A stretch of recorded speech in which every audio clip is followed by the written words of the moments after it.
एक पिता ने अपनी बेटी की सगाई करवाई। लड़का बड़े अच्छे घर से था तो पिता बहुत खुश हुए।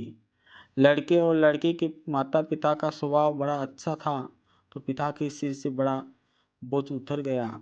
एक दिन शादी से पहले लड़के वालों ने लड़की के पिता को खाने पर बुलाया। पिता की तबीयत ठीक नहीं थी, फिर भी वह ना नहीं कर सके। लड़के वालों ने बड़ी ही आदर सत्कार से उनका स्वागत किया। फिर लड़की के पिता के लिए चाय आई। शुगर की वजह से लड़की के पिता को चीनी वाली चाय से दूर रहने को कहा गया था, लेकिन लड़की के होने वाले ससुराल में थे तो चुप रहकर चाय हाथ में ली। चाय की पहली चुस्की लेते ही वो चौक से गए।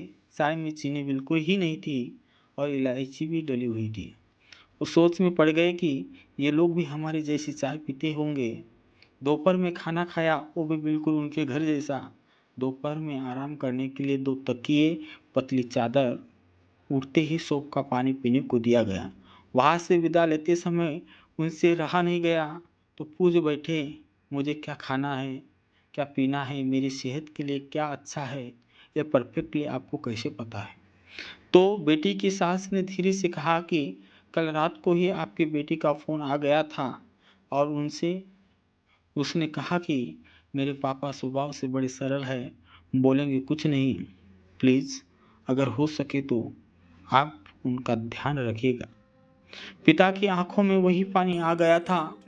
लड़की के पिता जब अपने घर पहुंचे तो घर के हाल में लगी हुई उनके अपनी स्वर्गवासी माँ की फोटो से हार निकाल दिया। जब पत्नी ने पूछा कि ये क्या कर रहे हो तो लड़की का पिता बोले, मेरा ध्यान रखने वाली मेरी माँ इस घर से कहीं नहीं गई है, बल्कि वो तो मेरी बेटी के रूप में इस घर में रहती है। और फिर पिता की आंखों से आंसू झलक गए और वो भवक कर रो पड़े। दुनिया में सब कहते हैं ना कि बेटी है पराई अमानत है, एक दिन इस घर को छोड़कर चली जाएगी।